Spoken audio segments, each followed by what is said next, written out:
Hello everyone, আশা করি সবাই অনেক ভালো আছো। তো আজকে আমরা বাইনোমিয়াল এক্সপেনশন, দ্বিপদী বিস্তৃতি, এই চ্যাপ্টারটা শুরু করব। আচ্ছা, এই চ্যাপ্টারটা বলতে গেলে খুবই সহজ একটা চ্যাপ্টার। তোমার দুইটা পদ আছে, ঠিক আছে, দুইটা পদ আছে এবং তুমি তার একটা পাওয়ার নিছো। সেই পাওয়ারটা নেওয়ার পর এই জিনিসটার রূপ কেমন হবে, এটাই হইতেছে আমরা এই চ্যাপ্টারে দেখি, ঠিক আছে। আচ্ছা, আমরা সবাই পড়ছি যে এটার রূপ কেমন হয়। আমার a⁴n আসে, পরেরটায় হচ্ছে nc1, তারপর কি এর পাওয়ার 1 করে কমে x এর পাওয়ার 1 করে বাড়ে, ঠিক আছে। তো পরেরটা কি nc2, এর পাওয়ার আরো 1 কমবে আর x এর পাওয়ার আরো 1 বাড়বে, ঠিক আছে। এরকম করতে করতে আমরা যদি সাধারণ পদ লিখতে চাই, তাহলে সাধারণ পদ আমরা এরকম ভাবে বলতে পারি যে ncr, এর পাওয়ার হচ্ছে n-r আর x এর পাওয়ার হচ্ছে r, ঠিক আছে।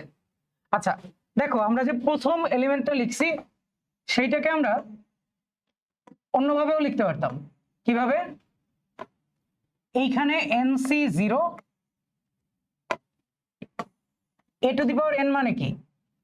a⁴n মানে হইতেছে a⁴n-0 আর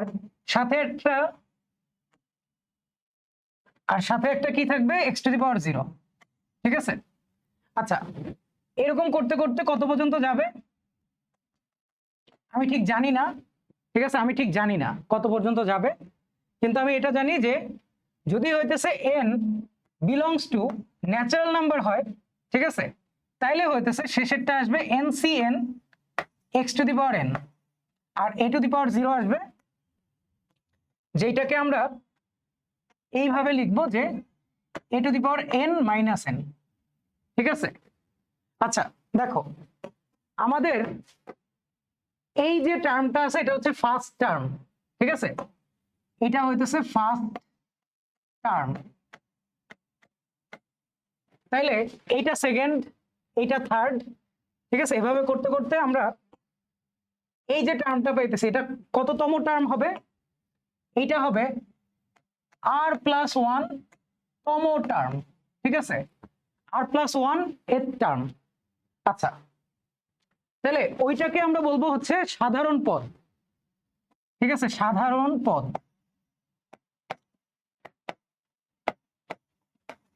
বা r+1 তম পদ, পদের ইংলিশ হচ্ছে টার্ম। এই জন্য এই পদটাকে লেখা হবে কিভাবে, t sub r+1 equals to ncr। দেখো ncr কে এভাবেও লেখা যায়, এই যে nr ফার্স্ট ব্র্যাকেটের মধ্যে এইভাবে লেখা আর ওইভাবে লেখা একই কথা, ঠিক আছে। আচ্ছা, তাহলে a⁴n-r আর x⁴r। আচ্ছা, তাহলে তোমার n বিলংস টু যদি n হয়, ন্যাচারাল নাম্বার হয়, তাহলে তুমি দেখো তুমি nc0 দিয়ে শুরু করছো, শেষে পাইছো ncn, তাহলে এইখানে পদ সংখ্যা কত, পদ সংখ্যা কত হবে, নাম্বার অফ টার্মস কত হবে,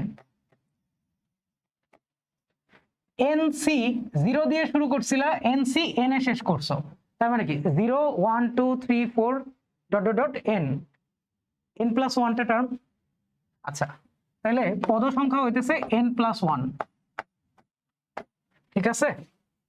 আচ্ছা, এই যে আমি লিখছি এটার প্রমাণ কি, এটা যে এভাবে আসবে তার কি কোনো প্রমাণ আছে, সেই প্রমাণটাই আমরা দেখব, ঠিক আছে। তোমার এই চ্যাপ্টারটা কেন আমি ডিফারেন্সিয়েশনের পরে পড়াইতেছি, তোমরা কেউ গেস করতে পারবা? যে ভাই এটা তো আপনি চাইলে আরো আগেও পড়াইতে পারতেন, 9-10-এও তো ছিল, তাহলে ডিফারেন্সিয়েশনের পরে কেন? দেখো তো, এটার যদি আমি ফার্স্ট ডেরিভেটিভ নেই তাহলে আমি কি পাইতেছি, n নেমে যাবে, পাওয়ার 1 কমে যাবে। এটার যদি এখন আমি সেকেন্ড ডেরিভেটিভ নেই তাহলে কি হবে, পাওয়ার নামবে আর 1 কমবে। যদি থার্ড ডেরিভেটিভ নেই তাহলে কি হবে, পাওয়ার নামবে এবং 1 কমবে, তাই না, অ্যান্ড সো অন। এইভাবে আমি বাকি ডেরিভেটিভ গুলোও কি নিতে পারি। আচ্ছা আচ্ছা, আমি যদি ফাংশনের ভ্যালু x সমান 0 তে ক্যালকুলেট করি তাহলে কত পাবো a to the power n। ডেরিভেটিভের ভ্যালু যদি 0 তে ক্যালকুলেট করি কত আসবে n a to the power n minus 1। Second derivative at 0 কত n into n minus 1 a to the power n minus 2। 3 কত আসবে? আচ্ছা আমি এই কাজটা কেন করতেছি কেউ কি এখনো গেস করতে পারছো? কেউ কি গেস করতে পারতেছো কেন ভাইয়া এই কাজ করতেছে? দেখো আর এর ডেরিভেটিভ কত হবে? ফার্স্ট ডেরিভেটিভের ক্ষেত্রে n নামছে তাই না, আর এর ডেরিভেটিভের ক্ষেত্রে কত নামবে n মাইনাস আর মাইনাস 1, ঠিক আছে, এবং তার সামনে বাকি সংখ্যাগুলো থাকবে n থেকে ওই পর্যন্ত ডিক্রিজিং অর্ডারে। আচ্ছা এইখানে কত আসবে a plus x to the power কত n মাইনাস আর। দেখো ফার্স্ট ডেরিভেটিভের ক্ষেত্রে n মাইনাস 1 হয়েছে, সেকেন্ডের ক্ষেত্রে n মাইনাস 2, থার্ডের ক্ষেত্রে n মাইনাস 3, তাহলে আর এর ডেরিভেটিভের ক্ষেত্রে n মাইনাস আর আসবে। আচ্ছা আর এর ডেরিভেটিভ এট 0 কত হবে? আর এর ডেরিভেটিভ এট 0 y আর এট 0 এটা হবে n into n minus 1 n minus 2 up to হইতেছে n মাইনাস আর প্লাস 1, ঠিক আছে। এই যে এই বিয়োগটা করে দাও তাহলে n মাইনাস আর প্লাস 1 আসে, x এর জায়গায় 0 বসাও তাহলে a to the power n minus R আসে। আচ্ছা কেউ কি বুঝতে পারছো আমি এখন কি করব? তোমাদের কি ম্যাকলরিন সিরিজ পড়ানো হয়েছে? মনে করে দেখো তো f of x is equal to f of 0 plus 1 by 1 factorial নাকি 1 by 1 factorial নাকি অন্য কিছু বলো ভাইয়া? First derivative at 0 by 1 factorial into x, second derivative at 0 by 2 factorial x square, third derivative at 0 by 3 factorial x cube plus r এর derivative at 0 by হচ্ছে r factorial নাকি into কি x to the power r। আচ্ছা এরকম করতে করতে অসীম পর্যন্ত যাবে তাই না? ম্যাকলরিন সিরিজ কিন্তু অসীম পর্যন্ত। আচ্ছা দেখো তো একবার চিন্তা করে, আমি যদি বলি n এর ভ্যালু হচ্ছে একটা natural number, n belongs to natural number, তাইলে আমার yn এর ভ্যালু কত? n এর ডেরিভেটিভ কত আসে n ইন্টু n মাইনাস 1, এরকম করতে করতে কত আসবে? এই জায়গায় আসবে হচ্ছে n মাইনাস n মাইনাস 1, ঠিক আছে। আর এখানে পাওয়ারে কত আসবে? পাওয়ারে আসবে মাইনাস n, ঠিক আছে, n মাইনাস n। আচ্ছা তাহলে n এর ডেরিভেটিভ এট 0 কত আসবে? দেখো n মাইনাস n মাইনাস 1 করলে এখানে আসলে আসবে 1, তার মানে এইখানে যদি ন্যাচারাল নাম্বার হয় তাহলে n n minus 1 n minus 2 এরকম গুণ করতে করতে 1 পর্যন্ত গুণ করা হবে, যেটা হচ্ছে n ফ্যাক্টোরিয়াল। আর x এর জায়গায় এখানে 0 বসাও তাহলে a টু দি পাওয়ার 0 আসে যার ভ্যালু 1, ঠিক আছে, যার ভ্যালু কি 1। আচ্ছা তাইলে আমি যদি এখন n প্লাস 1 তম ডেরিভেটিভ নেই তাইলে কি হবে? জাস্ট চিন্তা করো, এই জিনিসটা একটা কনস্ট্যান্ট, সামনে যা আছে তাও একটা কনস্ট্যান্ট, ঠিক আছে। এই সামনে যা আছে এটা কি n ফ্যাক্টোরিয়াল, তার মানে কি কনস্ট্যান্ট। তাহলে n প্লাস 1 তম ডেরিভেটিভ কি হবে? 0। পরবর্তী সকল ডেরিভেটিভ কি হবে? n প্লাস k তম ডেরিভেটিভ সবগুলা 0 হবে for k equals to 1 2 3 4 and so on, ঠিক আছে। তাইলে ম্যাকলরিন সিরিজে আবার ফেরত আসি। দেখো ম্যাকলরিন সিরিজের ক্ষেত্রে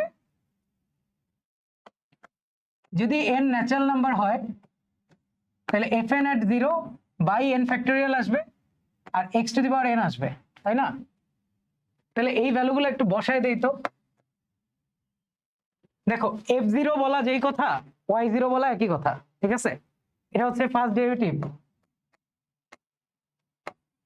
এটা হচ্ছে সেকেন্ড ডেরিভেটিভ, এই যে থার্ড ডেরিভেটিভ এট 0, ঠিক আছে? এগুলোই তো আমার লাগতো, তো আমি আগেই ক্যালকুলেট করে রাখছি। আচ্ছা, তাহলে প্রথমটা কত ছিল? a to the power n। দ্বিতীয়টা কত ছিল? তাকায় দেখো, দ্বিতীয়টা হচ্ছে a to the power n minus 1। তাহলে n a to the power n minus 1, এখানে নিচে আসবে একটা 1 ফ্যাক্টোরিয়াল, এখানে আছে একটা x। ওকে, আচ্ছা দেন কি আছে দেখি, এই যে ডাবল ডেরিভেটিভ এট 0, এটা কত ছিল? n into n minus 1 a to the power n minus 2, এখানে একটা এক্স স্কোয়ার আর নিচে একটা 2 ফ্যাক্টোরিয়াল, ঠিক আছে? Third derivative a to the power n minus 3, নিচে একটা 3 ফ্যাক্টোরিয়াল, এই যে এটার 3 ফ্যাক্টোরিয়াল আর x এর পাওয়ারে কিউব এন্ড সো অন। আমি আর লিখলাম না, তোমরা আশা করি বুঝতে পারতেছো যে ভাইয়া n by 1 factorial, n into n minus 1 by 2 factorial, এইগুলাকেই আমরা বলতে পারি nc1। তাহলে দেখো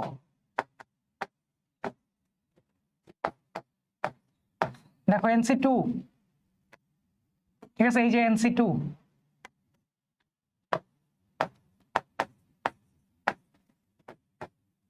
nc3 and so on। বাকিটা তোমরা বুঝতেছো না? সামনে একটা nc0 লেখো, x টু দি পাওয়ার 0 লেখো, ঠিক আছে? আচ্ছা দেখো, ম্যাকলরিন সিরিজ থেকে হইতেছে তোমার দ্বিপদী বিস্তৃতি আসছে, বুঝছো? কোনো বইয়ে এটা অ্যাড করে নাই। আচ্ছা দেখো, আমরা তো একটা কেস দেখলাম যে n belongs to natural number. যদি আমাদের যে n আছে সে not belongs to natural number হয়, তাহলে তুমি নিজেই বলো কোনোদিন কি তুমি এই জায়গায় n মাইনাস n-1, এটা তো এক আসবে, তাই না? তোমার n যদি ন্যাচারাল নাম্বার না হয়, ঠিক আছে, তাহলে n এর ডেরিভেটিভের তো কথাই আসবে না। n এর ডেরিভেটিভ তাহলে কোনোদিন আসবে? দেখো n যদি হয় হাফ, তুমি কি হাফের ডেরিভেটিভ বের করছো? হাফের ডেরিভেটিভ জীবনে করছো? এক্সিস্ট করে, কিন্তু তুমি করছো না, তোমার সিলেবাসে এক্সিস্ট করে না। বাই দ্য ওয়ে, হাফের ডেরিভেটিভ আছে, তারপরে 1/3 ডেরিভেটিভ আছে।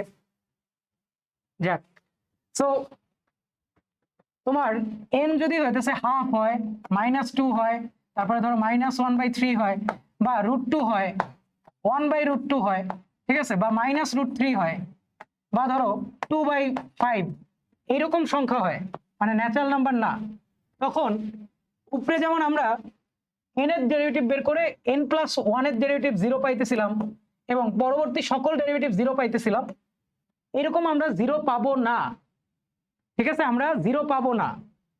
দেখো এইখানে n এর পরের ডেরিভেটিভ গুলো 0 হওয়ায় আমরা ওইগুলা লিখি নাই, ঠিক আছে? এই সেম জায়গায় যদি হইতেছে n এর ডেরিভেটিভের পরেও কিছু থাকতো, ঠিক আছে, n এর ডেরিভেটিভের পরেও যদি কিছু থাকতো, তাহলে কি করতা? বলো, তাহলে কি করতা? ওগুলা লিখতা, তাই না? যদি থাকে তাহলে কি বাদ দিবা?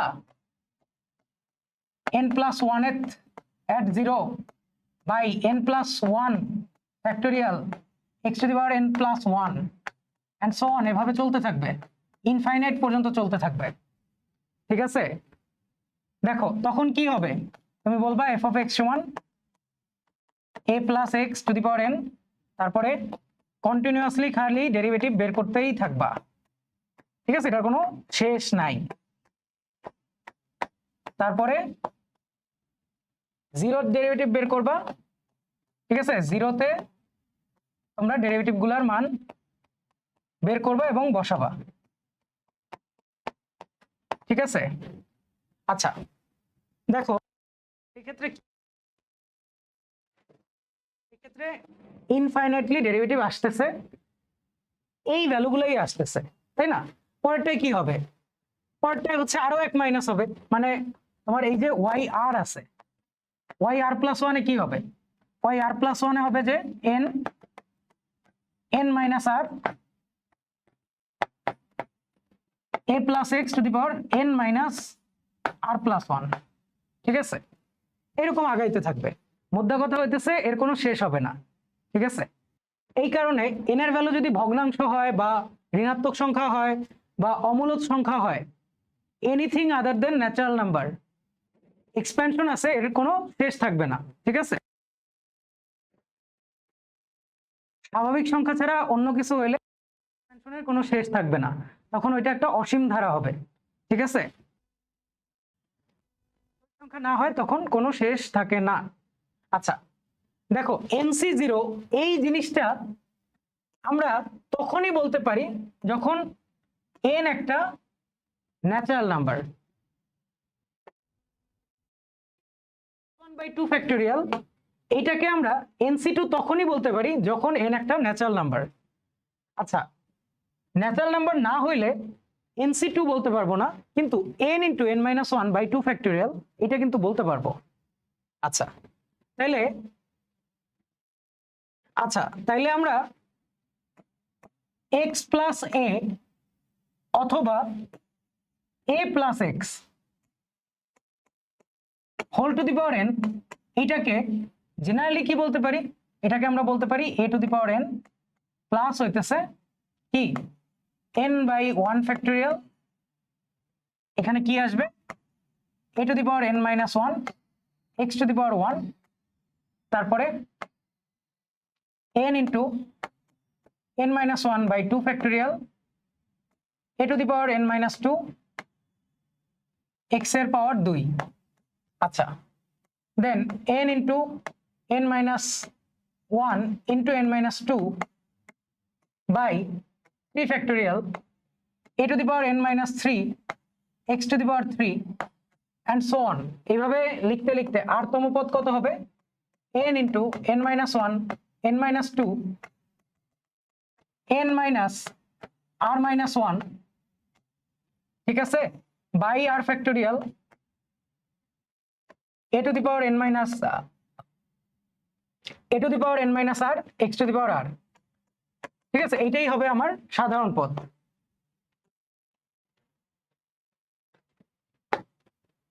n ন্যাচারাল নাম্বার না হইলে এই জিনিসটাকে আমরা এনসিআর বলতে পারবো না।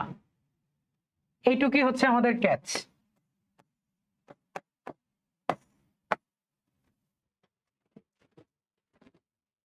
আচ্ছা, কোনো কিছু যদি অসীম পর্যন্ত বিস্তৃত হয় তাহলে তার মান সসীমও হইতে পারে আবার অসীমও হইতে পারে। সো এই সব জিনিস নিয়েই আমরা এই চ্যাপ্টারটা এক্সপ্লোর করব। আচ্ছা, সিম্পলিসিটির জন্য আমরা এখানে a এর ভ্যালু 1 বসায় দেই। দেখো a এর ভ্যালু 1 বসাইলে কি আসবে? 1 plus x to the power n is equal to 1 two the power n, যেটা 1। তারপরটা কি?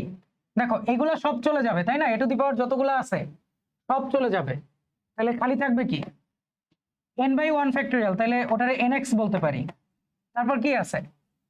n into n minus 1 2 factorial x square, n into n minus 1 n minus 2 by 3 factorial into x cube.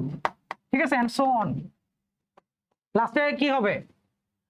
r তম নাকি r plus 1 তম? r plus 1 তম পদ কত হবে? এই যে এটা। ঠিক আছে, এইটুক জাস্ট থাকবে না। আচ্ছা, আমাদের এই চ্যাপ্টারটা জাস্ট হচ্ছে এই দুইটা ফর্মুলার উপরে। তুমি যদি এই দুইটা ফর্মুলা বুঝো তাহলে তোমার এই চ্যাপ্টার আসলে শেষ। ঠিক আছে, আচ্ছা দেখো, আমরা দুইটা ফর্মুলা দেখছি, তাই না? আমরা ম্যাথে যত সূত্র দেখি সবগুলা সূত্র কি? সবগুলা সূত্র মূলত অভেদ, তাই না? আমরা হচ্ছে পলিনোমিয়াল চ্যাপ্টারে বলছিলাম যে অভেদের সাইন হইতেছে এই যে তিনটা।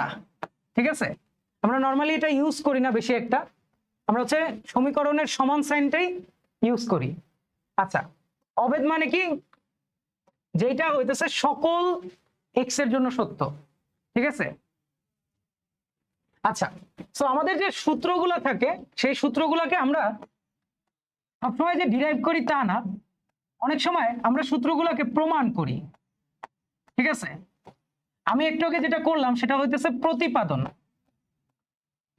কিন্তু অনেক সময়ই আমাদেরকে রেডিমেড ফর্মুলা দিয়ে দেয় এবং বলে যে এই জিনিসটা যে সত্য সেটা প্রমাণ করো। তো প্রমাণ করার জন্য আমাদের ম্যাথে দুইটা পদ্ধতি আছে, একটা হচ্ছে আরোহ পদ্ধতি, আরেকটা হচ্ছে অবরোহ পদ্ধতি। তোমাদের বইয়ে আরোহ পদ্ধতিটা নিয়ে সামান্য আলোচনা আছে। আচ্ছা, তো ম্যাথে যে সূত্রগুলো থাকে আমরা এদের তাকে প্রমাণ করি অথবা প্রতিপাদন করি। সো সবসময় প্রতিপাদন করা এটা আসলে ফিজিবল হয় না, আর আমাদের আগেই হচ্ছে অন্যরা ফর্মুলাগুলো দিয়ে গেছে, তো আমাদেরকে অনেক সময় বলে যে ভেরিফাই করতে, ঠিক আছে? এই ফর্মুলা যে ভ্যালিড সেটা ভেরিফাই করো। তো ভেরিফাই করার একটা ওয়ে হইতেছে আরোহ পদ্ধতি আর অবরোহ পদ্ধতি। আরোহ পদ্ধতি মানে কি? আরোহ মানে হচ্ছে ওঠা, বুঝছো? আরোহ মানে হচ্ছে ওঠা, আর অবরোহ মানে হইতেছে নামা। সো আরোহ পদ্ধতিতে আমরা কি করি? আরোহ পদ্ধতিতে আমরা হইতেছে একটা ভ্যালুর জন্য একটা জিনিস সত্য এটা প্রথমে দেখি, ঠিক আছে? যখন ওই ভ্যালুর জন্য সত্য হয় আমরা একটা এম ভ্যালুর জন্য ধরে নেই যে সত্য, আর তারপর দেখি m+1 এর জন্য এটা সত্য কিনা, ঠিক আছে? আচ্ছা, জিনিসটা এরকম যে ধরো তোমার কাছে যদি ডমিনো থাকে, ঠিক আছে, ধরো একটার পর একটা ডমিনো এরকম সাজানো আছে,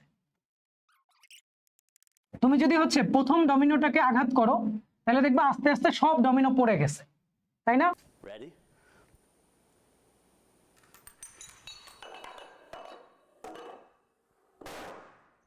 Boom. ধরো ছোটবেলায় পড়ছিলাম যে 0+1+2+3+n n into n+1/2, তাই না? প্রথম n সংখ্যক স্বাভাবিক সংখ্যার যোগফল হইতেছে n into n+1/2। আচ্ছা, এই পুরো জিনিসটাকে আমি হইতেছে বললাম কি এটা হচ্ছে s of n, ঠিক আছে? এটা একটা সেন্টেন্স, এটা একটা ম্যাথমেটিক্যাল সেন্টেন্স, এটার একটা মিনিং আছে, ঠিক আছে? গাণিতিক বাক্য। এটা এটা কি বলতেছে? 0+1+2+3, 0-র সাথে 1 যোগ করো, 2 যোগ করো, 3 যোগ করো, এভাবে n তম সংখ্যা পর্যন্ত যোগ করো, তাই নাকি? n পর্যন্ত যোগ করো, ঠিক আছে? n পর্যন্ত যোগ করলে তুমি n into n+1/2 এর সমান একটা উত্তর পাবা, তাই না? এই ম্যাথমেটিক্যাল সেন্টেন্সকে আমি বললাম হইতেছে s of n, ঠিক আছে? আচ্ছা, তো আমরা প্রথমে একটা বেসকে প্রমাণ করব, ঠিক আছে? একটা বেস কেসকে প্রমাণ করব, বা একটা বেস কেসের জন্য এই কথাটা হোল্ড করে কিনা এটা দেখব। আমরা করলাম কি, s of 0-র ভ্যালু কেমন আসে এটা দেখি। আমি দেখতেছি বাম পক্ষে s of 0 মানে হচ্ছে 0, কারণ n এর ভ্যালু তুমি 0 বসাইছো, তাই না? তাহলে 0 থেকে 0 পর্যন্ত, তাহলে খালি 0। আচ্ছা, ডানে কি থাকে দেখো, ডানে আসে n এর ভ্যালু 0 বসাও, তাহলে 0 into 0+1/2 যেটা হচ্ছে 0। সুতরাং s of 0 হচ্ছে ট্রু, ঠিক আছে? তো তুমি এইভাবে লিখলেই হবে যে সুতরাং s of 0। আচ্ছা, এরপর আসে হইতেছে হাইপোথিসিস। হাইপোথিসিস মানে কি? একটা কিছু ধরে নেওয়া, ঠিক আছে? আমরা ধরে নিলাম s of k ট্রু, ঠিক আছে? আমাদেরকে প্রমাণ করতে হবে s of k+1 ও ট্রু, ঠিক আছে? এটাকে আমরা এভাবে বলি যে s of k implies s of k+1। তার মানে s of k ট্রু হইলে s of k+1 ও ট্রু। যদি এটা হয় তাহলে এই সেন্টেন্সটা সকল n এর জন্য ট্রু। কেমন n এর জন্য? যেই n belongs to natural number or হচ্ছে 0।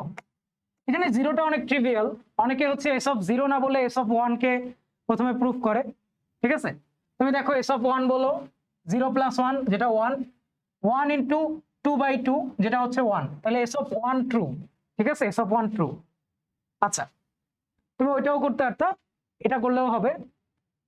সো আমাদের হাইপোথিসিস হচ্ছে যে s of k true. S of K true এই কথার মানে কি? এস অফ কে মানে কি? এস অফ কে মানে হচ্ছে 1 plus 2 plus 3 plus up to K is equal two K into k plus 1/2, right? তো আমাকে প্রুফ করতে হবে কি এস অফ কে প্লাস 1 কি। তাহলে এস অফ কে প্লাস 1 মানে কি 1 প্লাস 2 প্লাস কে প্লাস 1, ঠিক আছে? আচ্ছা, তাহলে দেখো উপরের সেন্টেন্স অনুযায়ী এই সামটা হচ্ছে কে ইন্টু কে প্লাস 1/2, ঠিক আছে? এইটুকুর ভ্যালু হচ্ছে এইটা, তার সাথে এক্সট্রা অ্যাড হইতেছে কে প্লাস 1। আচ্ছা, এখন অ্যালজেব্রা করো, কে প্লাস 1 কমন নাও। কে প্লাস 1 কমন নিলে প্রথমে থাকে k/2 আর পরেরটায় থাকে 1, ওকে? আচ্ছা, এইখানে এলসিএম নাও। এলসিএম নিলে কি আসে? এলসিএম নিলে এখানে আসে হচ্ছে k প্লাস 2/2, ঠিক আছে? আর সামনে একটা আছে k প্লাস 1। আচ্ছা, এই জিনিসটাকে আমি একটু সুন্দর করে লিখলাম, ঠিক আছে? এই জিনিসটাকে একটু সুন্দর করে লিখি, k প্লাস 1 ইন্টু হইতেছে k প্লাস 1 প্লাস 1, ঠিক আছে? আচ্ছা, হোল বাই হইতেছে 2। আচ্ছা, দেখো তো এস অফ এন এর জায়গায় আমরা কি পাইতেছি? এন এর জায়গায় হইতেছে কে প্লাস 1 পাইতেছি, তার মানে এস অফ কে প্লাস 1 হচ্ছে ট্রু, ঠিক আছে? সুতরাং এস অফ কে প্লাস 1 হচ্ছে ট্রু, ঠিক আছে? আচ্ছা, দেখো এই জিনিসটা আসলে কি ইমপ্লাই করে? তুমি যদি এস অফ কে ট্রু ধরো তাহলে তুমি এস অফ কে প্লাস 1ও ট্রু পাইতেছো। তার মানে তুমি একটা বেস কেস যখন প্রুভ করছো যে 0-র জন্য ট্রু, তাহলে তুমি বলো তো 0-র জন্য ট্রু হইলে 1-এর জন্য ট্রু, তাই না? এস অফ কে এর জন্য ট্রু হইলে এস অফ কে প্লাস 1-এর জন্য ট্রু, এই জিনিসটা মিন করে 0-র জন্য ট্রু হইলে 1-এর জন্য ট্রু, 1-এর জন্য ট্রু হইলে 2-এর জন্য ট্রু, 2-এর জন্য হইলে 3-এর জন্য ট্রু, 3-এর জন্য হইলে 4-এর জন্য ট্রু, অ্যান্ড সো অন। তার মানে সকল ন্যাচারাল নাম্বারের জন্য প্রুফ হয়ে গেছে, ঠিক আছে? এইটাই হইতেছে আমাদের ডমিনো ইফেক্ট। এইটা হচ্ছে ইন্ডাকশন। ইন্ডাকশনে আমরা একটা ছোট কেস থেকে আস্তে আস্তে বড় কেস প্রমাণ করি, আর উল্টা যে প্রসেস আছে অবরোহ, সেটাই আমরা একটা বড় কেসের জন্য ট্রু এটা প্রথমে দেখি, তারপরে আমরা একটার জন্য ধরে নেই, ধরো এম এর জন্য ধরে নেই, তারপরে m-1 এর জন্য প্রুফ করি, ঠিক আছে? তাহলে প্রুফ কি হয় যে একটা বড় ভ্যালুর জন্য সত্য তার থেকে ছোটটার জন্য সত্য, ঠিক আছে? এরকম উল্টা পথে আসে। আচ্ছা আচ্ছা, এই জিনিসটাকে ফর্মালি হইতেছে এভাবে বলে যে ইন্ডাকশনের 3টা স্টেপ আছে, একটা হচ্ছে বেস কেস প্রুফ করা, দেন হচ্ছে হাইপোথিসিস, আর থার্ড হচ্ছে ইন্ডাকটিভ স্টেপ, ঠিক আছে? অনেক সময় এটাকে 2টা স্টেপও বলে, যে বেস কেস আর হচ্ছে ইন্ডাকটিভ স্টেপ। ইন্ডাকটিভ স্টেপের মধ্যেই তুমি হাইপোথিসিস ধরে তারপরে প্রুফ করতেছো। আচ্ছা, সো আরো ফর্মালি যদি দেখো তাহলে এভাবে বলা তোমার বইয়ে, কি বলা? গাণিতিক আরোহ বিধি বা প্রিন্সিপাল অফ ম্যাথমেটিক্যাল ইন্ডাকশন। এটা হইতেছে যে যদি ন্যাচারাল নাম্বারের সেট এবং আরেকটা সেট যেটা হচ্ছে ন্যাচারাল নাম্বারের সাবসেট, ঠিক আছে, এরূপ হয় যেন ওই সাবসেটে 1 থাকে, ঠিক আছে? ওই সাবসেটে 1 থাকে এবং ওই সাবসেটে একটা সংখ্যা m থাকে, ঠিক আছে? ওই m থাকলে m+1ও যেন ওই সাবসেটে থাকে, ঠিক আছে?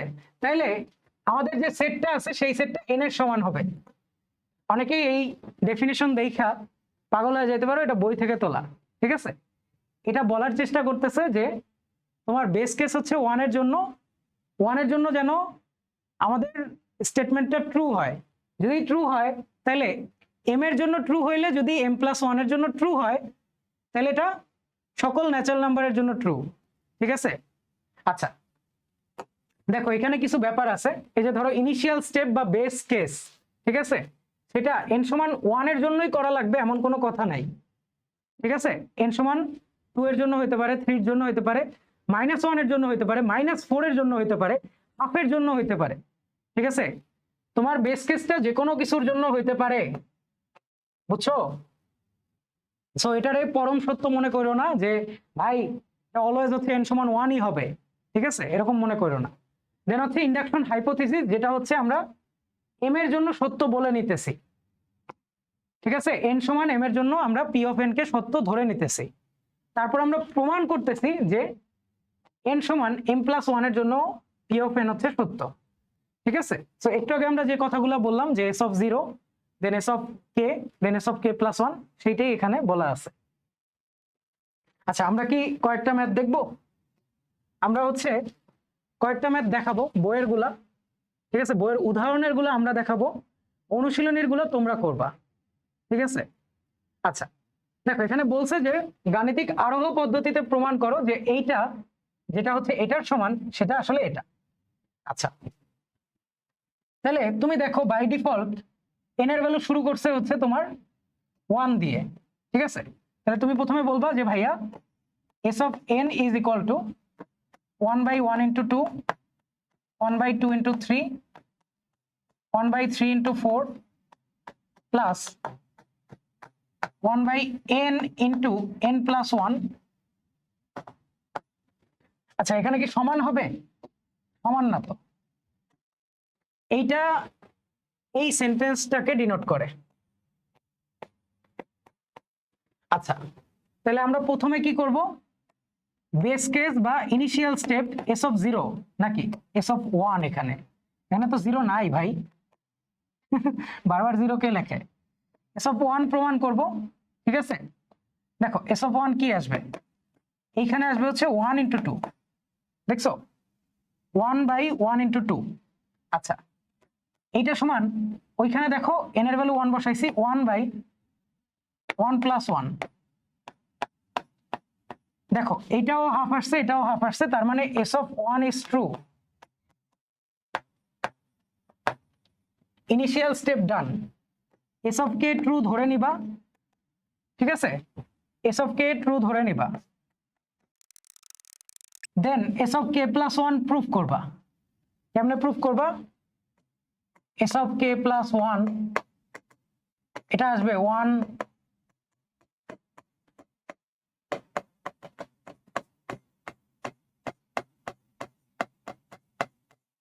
দেখো k প্লাস 1 এর জন্য n এর ভ্যালু কিন্তু k প্লাস 1, তার মানে এখানে একটা k প্লাস 1 আর k প্লাস 2 আসবে, ঠিক আছে। তো আমরা ধরে নিছি এইটুকুর ভ্যালু হইতেছে k বাই k প্লাস 1, তাহলে সেইটার সাথে এখানে যোগ করে দিবা। এই যোগটা করলে কত আসবে? দেখো 1/k প্লাস 1, এটা তো কমন নেওয়া যাবে, কমন নিলাম, তাহলে এখানে একটা আসে k, ঠিক আছে, এখানে একটা k আসে, আর এখানে একটা আসে প্লাস 1/k প্লাস 2, ঠিক আছে। তাহলে এলসিএম নিয়ে ফেলি, এখানে k প্লাস 1, এখানে কত আসবে? k স্কয়ার প্লাস 2k, ঠিক আছে, প্লাস 1। দেখো k square plus 2k plus 1, নিচে একটা k প্লাস 2 থাকবে, ওকে। দেখো k square plus 2k plus 1 এটা হচ্ছে k প্লাস 1 নাকি k প্লাস 1 হোল স্কয়ার, ঠিক আছে, এই জিনিসটা হচ্ছে k প্লাস 1 হোল স্কয়ার। তাহলে এইটার সাথে এটাকে কাটাকাটি করো, উপরে একটা k প্লাস 1 আসে আর নিচে আসে একটা k প্লাস 1 প্লাস 1, তার মানে n বাই n প্লাস 1 সেটা আমার s অফ k প্লাস 1 এর জন্য হোল্ড করে, সুতরাং প্রমাণিত, ঠিক আছে। সুতরাং এই জিনিসটা আবার লিখে বলবা প্রমাণিত। আচ্ছা, সো আরোহ পদ্ধতির বাকি প্রবলেমগুলা তোমরা নিজেরা করবা, ঠিক আছে, স্লাইডে দেখবা দেওয়া আছে। দেখো এখানে কি বলছে, আরোহ পদ্ধতির সাহায্যে প্রমাণ করো যে সকল n বিলংস টু ন্যাচারাল নাম্বারের জন্য এই রাশিটা হচ্ছে 9 দ্বারা বিভাজ্য, 9 দ্বারা বিভাজ্য। আচ্ছা, তাহলে আমরা কি যেন বলি মনে আছে? আমাদের নোটেশন, বিভাজ্য notation, 9 divides 10 two the power n plus 3 into 4 two the power n plus 2 plus 5, ঠিক আছে। আমরা এটাকে বলি ডিভাইড সাইন। আচ্ছা, এই সেম জিনিসটা এভাবেও বলা যায় যে 10⁻n plus 3 into 4⁻n plus 2 plus 5 is equal to 9m ধরনের সংখ্যা। ঠিক আছে, 9 ইন্টু m ধরনের সংখ্যা। আচ্ছা, তাহলে আমরা প্রথমে এস অফ 1 প্রুফ করি। ঠিক আছে, এস অফ 1 কি আসে এটা দেখি। n এর জায়গায় 1 বসাও, এখানে কত আসে 10, 3 ইন্টু 4 এর মাথায় কত আসে 3 আসে, 4 3 64। ঠিক আছে, 4⁻³ ইজ ইকুয়াল টু 64 প্লাস 5, এটা কত আসতেছে দেখি, 10 প্লাস 5 প্লাস 3 ইন্টু 64, এটা আসতেছে 207। আচ্ছা, 9 দ্বারা বিভাজ্যতার সূত্র কি? সাম অফ ডিজিট যদি 9 দ্বারা বিভাজ্য হয় তাহলে সংখ্যাটা 9 দ্বারা বিভাজ্য। তো আমরা এভাবে লিখতে পারি যে sum of digit is equal to 9m, সুতরাং নাম্বার ডিভিজিবল বাই 9। ঠিক আছে, আচ্ছা, তার মানে এস অফ 1 ট্রু। তাহলে এখন আমরা এস অফ কে ধরবো ট্রু। ঠিক আছে, এস অফ কে ট্রু মানে কি, 10⁻k plus 3 4k plus 2 plus 5 is equal to 9m সংখ্যা, 9m ধরনের সংখ্যা। তাহলে এখন প্রুফ করতে হবে কার জন্য, এস অফ k প্লাস 1। তাহলে k প্লাস 1 কি আসবে, এখানে একটা 10⁻k প্লাস 1 আসতো, আমি ওই 10⁻1 কে ভেঙে লিখছি। ঠিক আছে, আচ্ছা, এখানে একটা 3 4k প্লাস 2, এখানে k প্লাস 1 আসতো তাই না, তো ওইটার জন্য আমি একটা এক্সট্রা 4 এভাবে লিখতেছি। কোনো সমস্যা আছে? কোনো সমস্যা নাই। এখানে একটা 5 আসতেছে। ওকে, আচ্ছা, এখন আমরা জিনিসটাকে কিভাবে বলতে পারি, কি বললে এখানে আমরা সুবিধা পাবো। দেখো, আমরা এই যে 3 ইন্টু 4⁻k প্লাস 2 আছে, এই জিনিসটাকে আমরা চাইলে এভাবে লিখতে পারি যে 9m মাইনাস 5 মাইনাস 10⁻k, এটা লিখতে পারি না? দেখো তো, এটা লিখে দেই, কি হবে, 10⁻k ইন্টু 10 প্লাস 3 ইন্টু হচ্ছে আমার 4⁻k প্লাস 2, এটাকে আমি লিখতেছি 9m মাইনাস 5 মাইনাস 10⁻k। ঠিক আছে, আচ্ছা, সাথে আছে একটা প্লাস 5। ওকে, সো এই প্লাস 5 আর এই মাইনাস 5 কাটা যাবে, ভালো কথা গেল। এইখানে দেখো তো একটা সুন্দর জিনিস তৈরি হয়েছে, 10⁻k যদি কমন নাও তাহলে 10 মাইনাস 1 আসবে। ঠিক আছে, 10⁻k কমন নিছি, এখানে 10, এখানে -1 এখানে আসছে, আর একটা প্লাস 9m আসছে।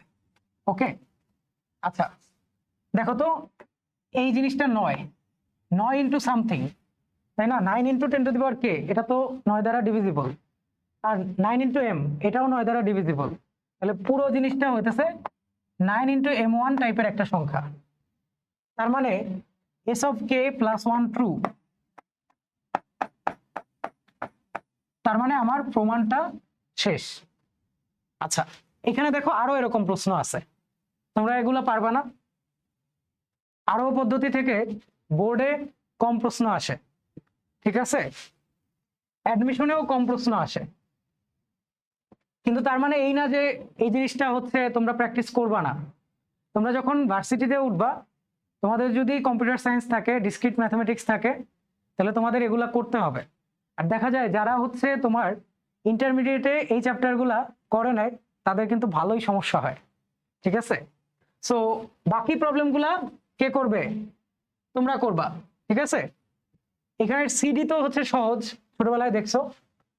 এখানে যে বাকি যেগুলো আছে এটাও সহজ, সহজ। ঠিক আছে, এফ তোমার কাছে একটু নতুন লাগতে পারে, এফ করতে একটু সমস্যা হইতে পারে। ঠিক আছে, আর দেখি আছে কিনা, আর নাই। ঠিক আছে? সো আমি যেই প্রবলেমগুলো রেখে যাইতেছি স্লাইডে সেগুলো তোমরা করবা। আমি যেটা দেখছি সবচেয়ে বেশি স্টুডেন্টদের সমস্যা হয় এই যে বিভাজ্যতা প্রমাণ করতে।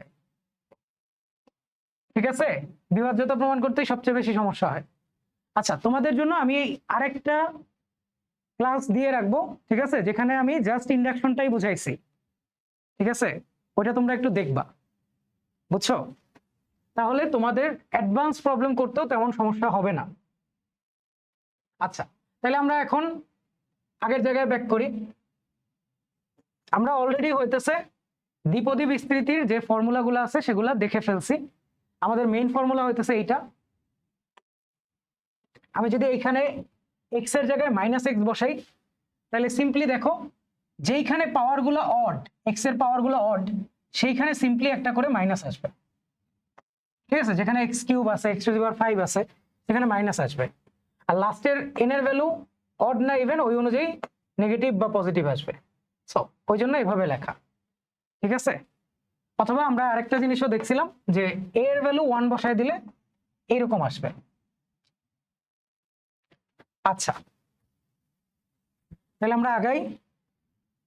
দেখো তোমাকে কি বলছে যে দ্বিপদী রাশিটিকে বিস্তৃত করো। আচ্ছা,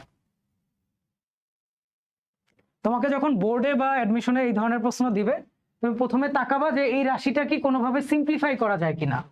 যেমন আমি তাকাই বুঝতেছি যে এখানে কি আছে, এক্স স্কোয়ার প্লাস, প্লাস না minus, minus, minus 2 into x into 1/x plus 1/x whole square. দেখো ভিতরের এই রাশিটাকে এভাবে বলা যায়, এটা কি a square minus 2ab plus b square, তার মানে কি a plus b whole square, plus b whole square না, a minus b whole square. ঠিক আছে, আচ্ছা দেখো ভিতরের রাশিটা এইটুক, তার মাথার উপরে আবার দেওয়া আছে কত, কিউব, তার মানে এইখানে কিউব দেওয়া, তার মানে কি আসবে x minus 1/x whole to the power 6। ঠিক আছে, হোল টু দি পাওয়ার কত, 6। তাহলে এখন এটাকে বিস্তৃত করা লাগবে। কিভাবে বিস্তৃত করব, ফর্মুলা, প্রথমটার মাথায় 6 প্লাস 6c1, তাই না, 6c1, x এর মাথায় 6 মাইনাস 1, মাইনাস 1/x এর মাথায় কি 1। ঠিক আছে, এইভাবে কি হবে, x এর মাথায় কমবে, মাইনাস 1/x এর মাথায় বাড়বে। আর আমরা একটা জিনিস বুঝি ভাই, নেগেটিভ সংখ্যা তো আমরা সামনেই মাইনাসটা দিয়ে দেই। ঠিক আছে, আচ্ছা এখানে আসবে 1/x, তারপর আবার plus 62 x to the power 6 minus 2 1/x whole square. ঠিক আছে, পরেরটা আবার minus 63 x to the power 6 minus 3 and so on। ঠিক আছে, তো তোমরা জাস্ট ফর্মুলায় ভ্যালু বসায় এগুলো বের করতে পারবা, তাই না? আচ্ছা, এই যে ধরো 61 62 63 এই ভ্যালুগুলা আমরা করি কি আগেই বের করে রাখি। ঠিক আছে, এই ভ্যালুগুলা আগেই বের করে রাখার একটা পদ্ধতি হইতেছে আমাদের প্যাসকেলের ত্রিভুজ। ঠিক আছে, প্যাসকেলস ট্রায়াঙ্গেল। প্যাসকেলস ট্রায়াঙ্গেল কি, আমি হচ্ছে 1 দিয়ে শুরু করব, তারপরে এই দুই মাথায় 1 লিখব। ঠিক আছে, আবারও এই দুই মাথায় 1 লিখব, আবারও এই দুই মাথায় 1 লিখব, আর এরকম লিখতেই থাকবো। দেখো আমি একটা গ্যাপ দিয়ে লিখতেছি। ঠিক আছে, একটু সুন্দর মতো গ্যাপ দিয়ে লিখতেছি।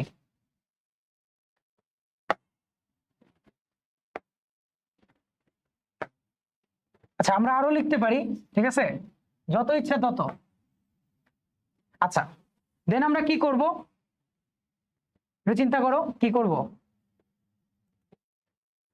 দেখো আমার a plus x to the power 0 এটা ছিল হচ্ছে 1, তারপরে a plus x to the power 1 এটা ছিল 1 into a plus 1 into X. দেখো তো 1 1 1 1 এই যে সহগগুলা, then a plus x to the power 2 is equal to 1 into a square plus 2ab sorry 2ax plus 1 into X square, তাই না? তাইলে দেখো এখানে একটা 2 আসতেছে, এই 2 কে আমরা কিভাবে বলতে পারি? এই 2 কে আমরা কিভাবে বলতে পারি? এই 2 কে আমরা বলবো হইতেছে 1 প্লাস 1, ঠিক আছে? তাহলে 1 প্লাস 1 ইজ ইকুয়াল টু 2, বুঝতে পারছো? আচ্ছা, আমরা যদি a প্লাস এক্স কিউব করি তাহলে কি পাবো? ফর্মুলা অ্যাপ্লাই করো, 1a cube plus 3a square x plus 3ax square plus 1x cube, ঠিক আছে? দেখো এই যে 3, এই 3 কিভাবে আসতেছে?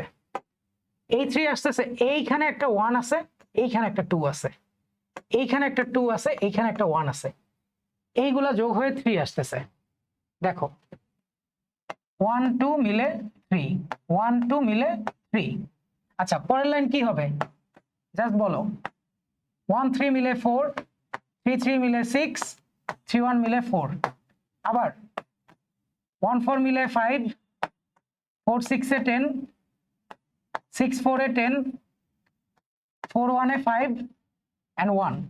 আচ্ছা, নিচের রাশি কি হবে দেখো, 1 আর 5 এ 6, 5 10 যা 15, 10 10 যা 20, 10 15, 6 and so on, ঠিক আছে? দেখো এইখানে একটা সুন্দর জিনিস হইতেছে,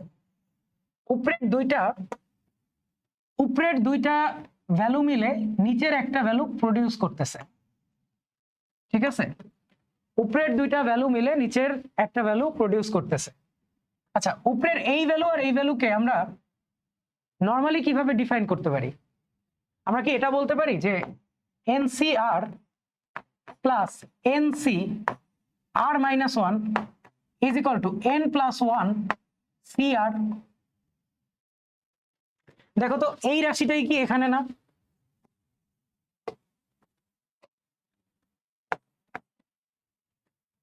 দেখো এই যে 6 আর এই যে 4, এই 6 হইতেছে এনসি আর মাইনাস 1 আর এটা হইতেছে এনসিআর, ঠিক আছে?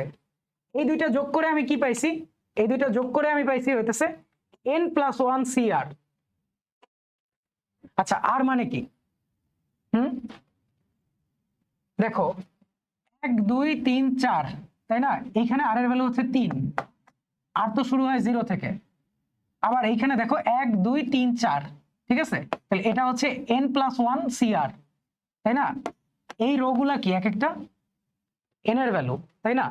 এটা হচ্ছে 0th রো, এটা হচ্ছে ফার্স্ট রো।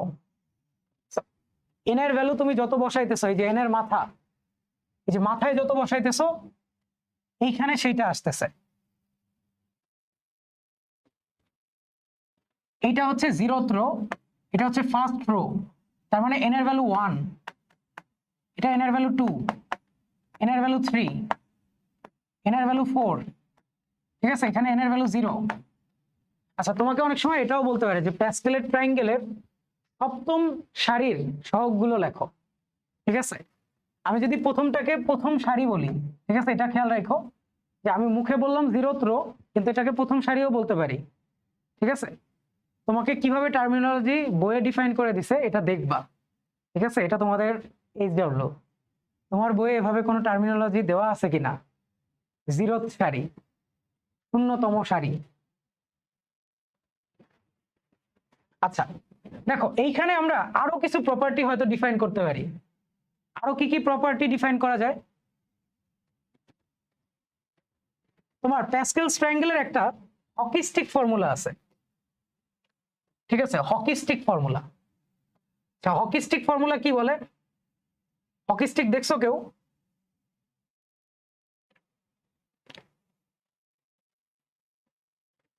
তোমরা কেউ একটা সিরিজ দেখছো? রিসেন্টলি একটা সিরিজ অনেক পপুলার হয়েছে, সেটার মধ্যে হকি আছে। আচ্ছা, হকি স্টিক ফর্মুলা কি বলে? হকি স্টিক ফর্মুলা বলে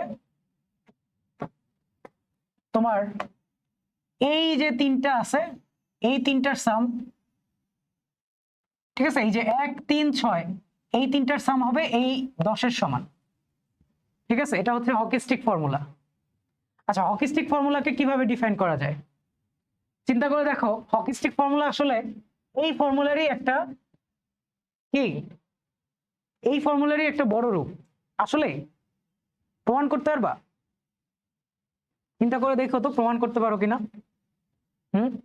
আচ্ছা দেখো, এই যে এই তিনটা মিলে এই 15 হবে।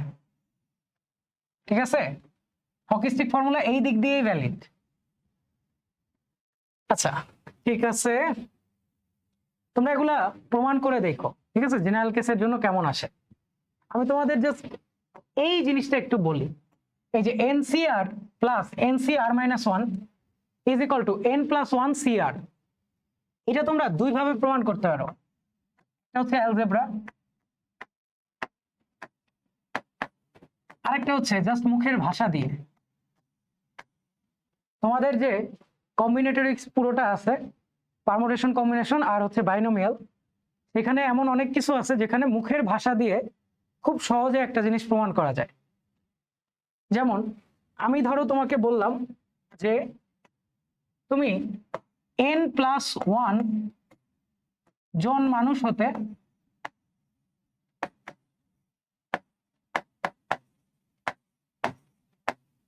আট জন মানুষকে বা 8 জন মানুষের একটি দল বানাও।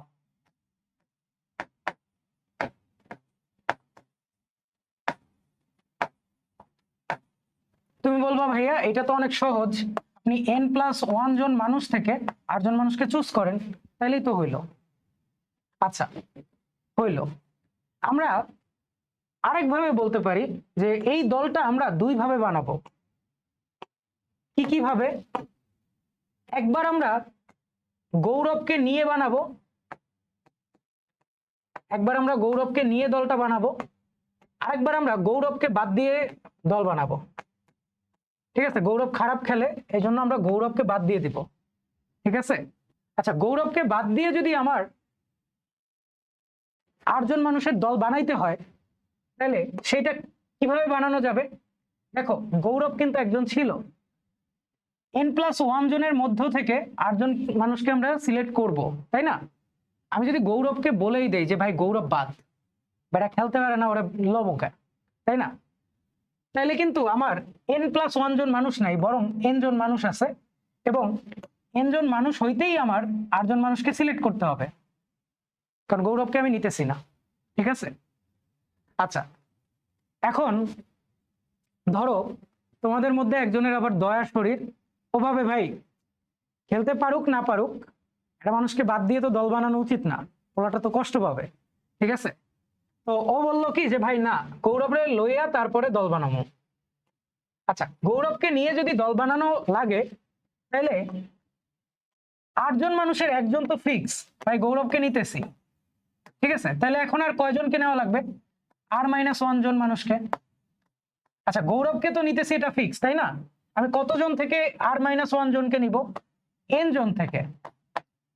গৌরব তো ফিক্স, গৌরবকে যে নিব এটা তো ফিক্স, তাহলে তো আর n+1 জন থেকে নিতেছি না, n জন থেকে নিতেছি। ঠিক আছে, তাহলে দেখো n জন মানুষ হইতে r-1 জন মানুষ নেওয়ার ওয়ে হইতেছে এটা। তাহলে দেখো আমি একটা দল বানাইছি, দলে 8 জন মানুষ আছে, একবার আমি গৌরবকে নিয়ে বানাইছি আর একবার গৌরবকে ছাড়া বানাইছি, তাই না? এর মধ্যেই তো 8 জন মানুষের দল বানানোর সব কেস কভার হয়ে গেছে, তাই না? So NCR plus NCR-1 is equal two n+1 CR, এইটা আসবে। ঠিক আছে, আচ্ছা এই জিনিসটা ইউজ করে আমরা আমাদের যে দ্বিপদী বিস্তৃতি আছে এটার যে ফর্মুলা আছে, ঠিক আছে, যে NC0 a⁴n, NC1 a⁴n-1 x⁴1, NC2 a⁴n-2 x⁴2 and so on, এটা আমরা প্রুফ করতে পারি। ঠিক আছে, গাণিতিক আরোহ পদ্ধতিতে প্রথমে বলো s(0) কত আসে? a + x⁴0 = 1 আসে, যেটা এখান থেকেও ভ্যালিড। x এর ভ্যালু যাই হোক, n এর ভ্যালু 0 বসাইলে এই অংশগুলো ইনভ্যালিড, এগুলো 0 আসবে। ঠিক আছে, n এর ভ্যালু 0 বসাইলে এগুলা 0, 0c1 0, 0c2 0, সব 0, ওগুলো ইনভ্যালিড, বুঝছো, বেরই করা যায় না। তাহলে 0c0 এর ভ্যালু 1 আর a to the power n a to the power 0 সমান 1, তার মানে এইটা সত্য। ঠিক আছে, s অফ 0 সত্য। তারপরে আমরা ধরে নিব s অফ m সত্য। ঠিক আছে, s অফ m মানে কি a plus x to the power m is equal two mc0 a to the power m mc1 a to the power m minus 1 x to the power 1 mc2 a to the power m minus 2 x square and so on। আমি আর লিখলাম না। দেখো, আমরা proof করব s of m plus 1 কত আসে।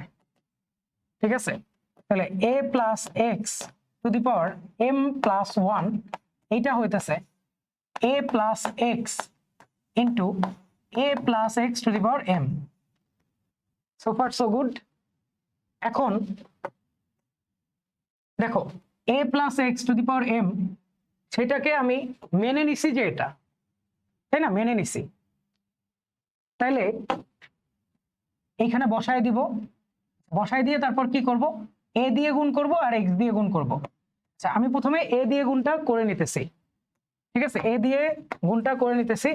দেখো, mc0 a to the power m plus 1 এটা আসলো, এটাকে m দিয়ে গুণ দাও, a দিয়ে গুণ দাও, কত আসে mc1 a to the power m x। আচ্ছা, এখানে গুণ দাও mc2 a to the power m minus 1 x square. ঠিক আছে, আচ্ছা, এরপর আমি উপরের রাশিটাকে x দিয়ে গুণ দিব। x দিয়ে গুণ দিলে কি আসবে, দেখো, x দিয়ে গুণ দিলে আসতেছে mc0 a to the power m x, তারপরে mc1 a to the power m minus 1 x square. প্রত্যেকটা x এর ভ্যালু 1 করে বেড়ে যাবে, তাই না, x এর পাওয়ারটা 1 করে বেড়ে যাবে। ওকে, এখন দেখো, তোমার এই যে রাশিটা আছে, এই যে রাশিটা, এইখানে কি একটা mc0 আর mc1 আছে, তাই না। আমরা কি পড়াইছি একটু আগে, ncr plus ncr minus 1 is equal to n plus 1 cr। আচ্ছা, এটা মনে রাখবে এভাবে যে এই দুইটা n সমান, এই দুইটার মধ্যে একের ডিফারেন্স। ঠিক আছে, একের ডিফারেন্স এইখানে মাথায় 1 বেড়ে গেছে, আর এদের মধ্যে যেটা বড় সেটা এখানে বসে গেছে। ঠিক আছে, মাথায় 1 বেড়ে গেছে, যেটা বড় সেটা বসে গেছে। সো এইভাবে মনে রাখবা, মাথায় 1 বেড়ে গেছে, যে বড় সে বসে গেছে। তাহলে দেখো, mc1 আর mc0 এই দুইটা যোগ করে হবে হইতেছে m plus 1 c1। এখানে আসতেছে দেখো m plus 1 minus 1 x to the power 1। ঠিক আছে, পরেরগুলো বুঝতে পারতেছো, পরেরগুলো কি আসবে mc2 plus mc1 যেটা হচ্ছে m plus 1 c2, আর এই রাশিটা আসবে, এই m minus 1 কে বলা যাবে m plus 1 minus 2। ঠিক আছে, এভাবে আগাইতে থাকবে। আর আমরা শুরুর যে mc0 আর a to the power m plus 1 আছে, এটাকে বলতে পারবো m plus 1 c0। ঠিক আছে, mc0 হচ্ছে 1 আর m plus 1 c0 হচ্ছে 1, তো এটা লেখা যাবে। তাহলে দেখো, ওভারঅল মাথায় m plus 1 আসার কারণে যত জায়গায় n ছিল তত জায়গায় m plus 1 চলে আসবে, অ্যান্ড দ্যাটস হাউ আমাদের দ্বিপদী বিস্তৃতির যে ফর্মুলা আছে সেটা প্রমাণ হয়ে গেল। ঠিক আছে,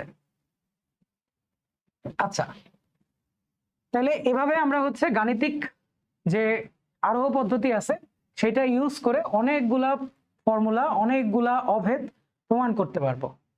ওকে, আচ্ছা, সো আমরা আবারও আসি, দেখো আমাকে বলছে কি যে প্যাস্কেলের ত্রিভুজের সাহায্যে এটার বিস্তৃতি নির্ণয় করো। সো প্রথমে ত্রিভুজটা আঁকবা। এই যে পাওয়ার 6 বলছে, তার মানে 60টা আঁকা লাগবে, 60টা সারি পর্যন্ত যাওয়া লাগবে।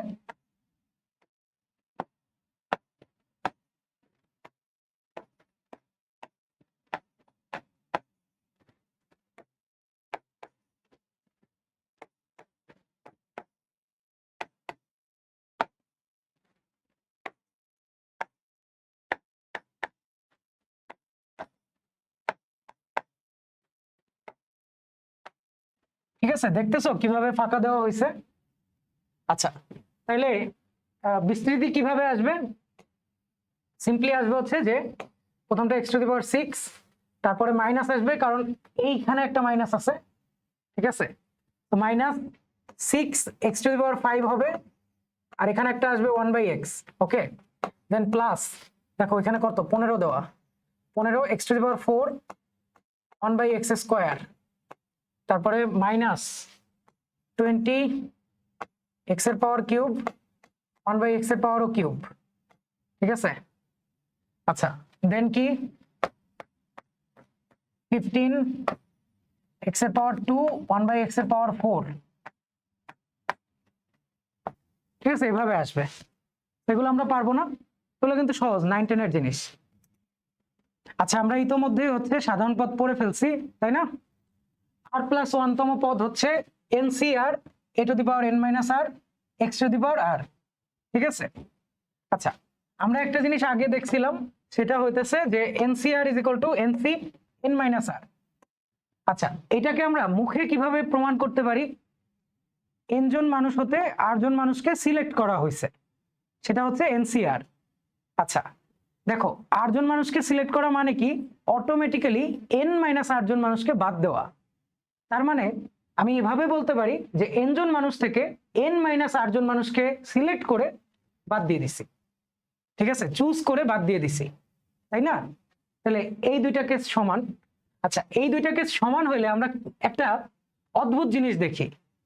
ঠিক আছে, অদ্ভুত জিনিসটা কি? দেখো tr+1 এইটা বেসিক্যালি কি বোঝায়? এইটা বোঝায় হইতেছে যে শুরু থেকে একটা টার্মের দূরত্ব হচ্ছে r+1, তাই না? আমার a+x⁴n এর বিস্তৃতিতে r+1 তম পদ হইতেছে এইটা। r+1 তম পদ কোথা থেকে? প্রথম থেকে, শুরু থেকে, তাই না?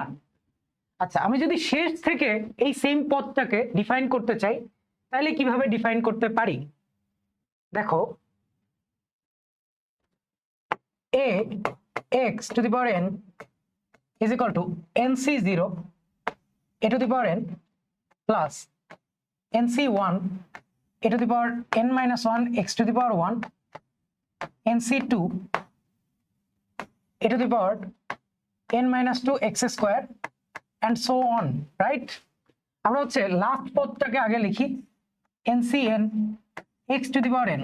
ঠিক আছে, এর আগের পদটাকে এভাবে লিখতে পারি যে nc n−1 a⁴1 x⁴n−1, right?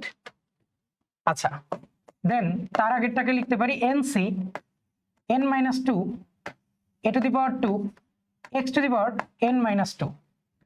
ঠিক আছে। আচ্ছা, এখানে একটু দেখো তো,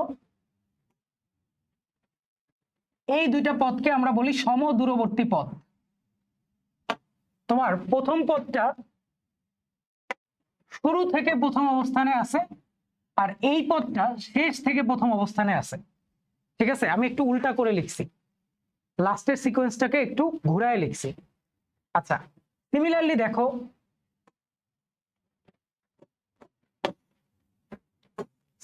দেখো, কোন পদগুলা সমদূরবর্তী?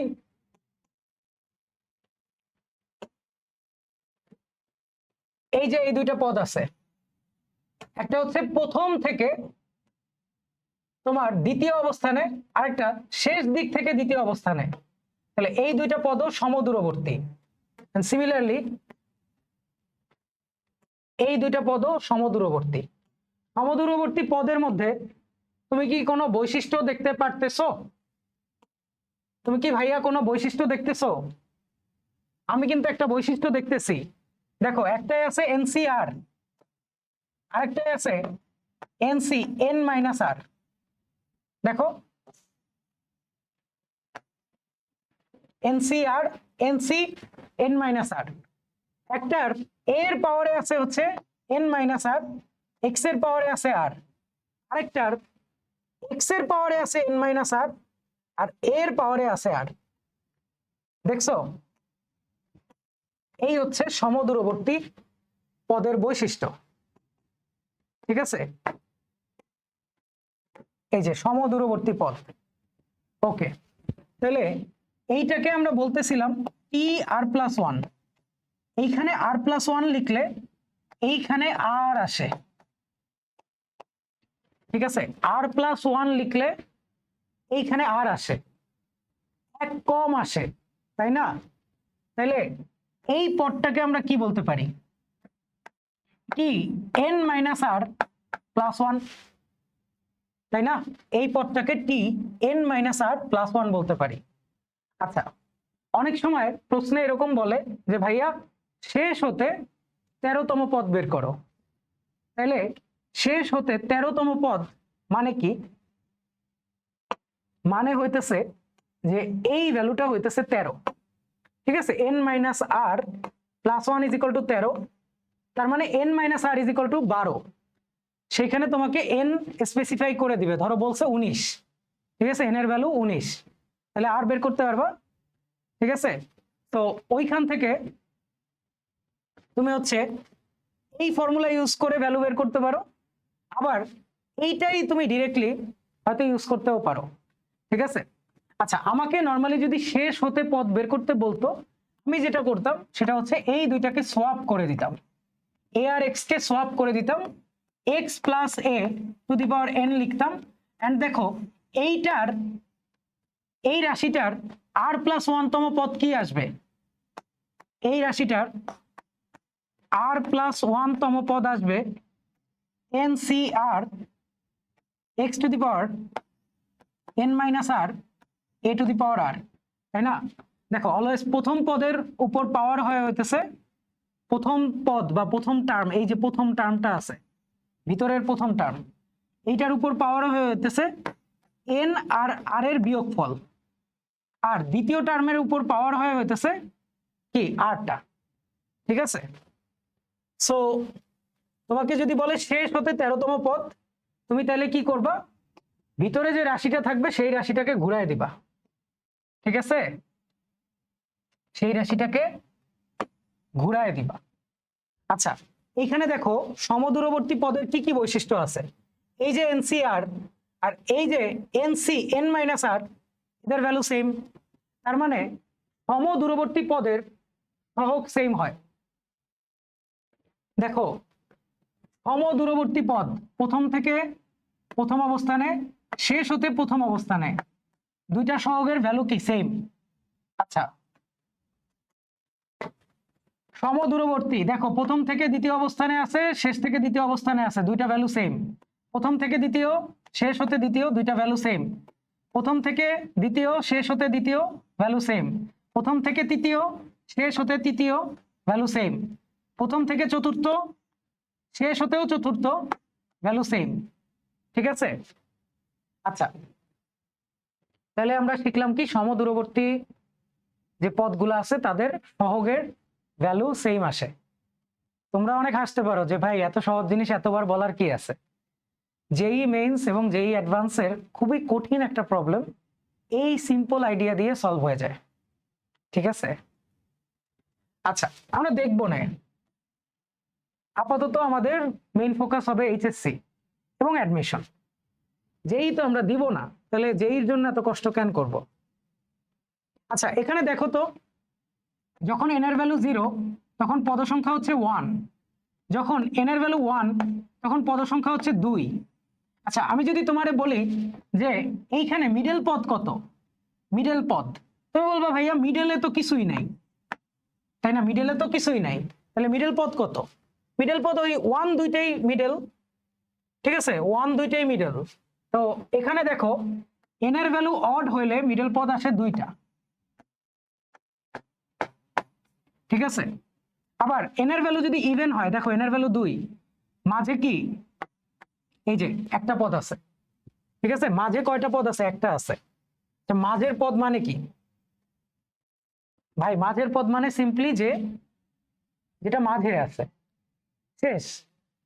দেখো আমি যদি বলি যে n এর ভ্যালু 3, এইটার জন্য মিডল পদ কোনগুলো হবে? এই 3 আর এই 3, ঠিক আছে। 3 মানে কি? এখানে 3 মানে 3x এক্স স্কোয়ার, আর এখানে আসবে 3x কিউব, নাকি এরকম কিছু? হুম, দেখো ধরো আমি বললাম a প্লাস বি কিউব, তাহলে a cube plus 3a square b plus 3a b square plus b cube. সেখানে মিডল পদ হবে হচ্ছে এই যে এই দুইটা, ঠিক আছে। তো পাওয়ার যদি হচ্ছে অড হয় তাহলে মিডল হয় দুইটা। আচ্ছা, এই দুইটার বৈশিষ্ট্য কি? দেখো 3 আছে, এইটা হচ্ছে সেকেন্ড পদ আর এইটা হচ্ছে থার্ড পদ। আমি কি এরকম বলতে পারি যে 3 থাকলে 3 প্লাস 1 যেটা হচ্ছে 4, তার অর্ধেক করলে হচ্ছে প্রথমটা পাই, আর 3 প্লাস 1 বাই 2 প্লাস 1 এটা করলে আমরা পরেরটা পাই, ঠিক আছে। আচ্ছা, যখন n এর ভ্যালু হচ্ছে আমার জোড়, তখন কি আসতেছে? দেখো n এর ভ্যালু 2, তাহলে মধ্যপদ কত আসতেছে? 1। মধ্যপদ কিভাবে বের হইতেছে? আমি সিম্পলি 2 কে 2 দিয়ে ভাগ দিলে আমি 1 পাইতেছি। মধ্যপদ কি 1? মধ্যপদ তো 2। তাহলে এখানে আমরা কি বলতে পারি? যোগ 1, ঠিক আছে। আচ্ছা, আমরা দেখো মধ্যপদ বের করার ক্ষেত্রে আমরা এইরকম করব যে n plus 1/2, n plus 2/2, n plus 3/2, ঠিক আছে, এইটা করব। n যদি জোড় হয় তখন মধ্যপদ হবে n প্লাস 2/2 তম পদ, ঠিক আছে। এটা একটু খেয়াল রাখো, n প্লাস 2/2 তম পদ, ঠিক আছে, n জোড় হইলে। n বিজোড় হইলে n প্লাস 1/2 তম পদ আর n প্লাস 2 তম পদ। মনে রাখা সহজ, n plus 1/2, n plus 2/2, n plus 3/2, ঠিক আছে। আচ্ছা দেখো r প্লাস 1 তম পদের জন্য ফর্মুলা হইতেছে এটা,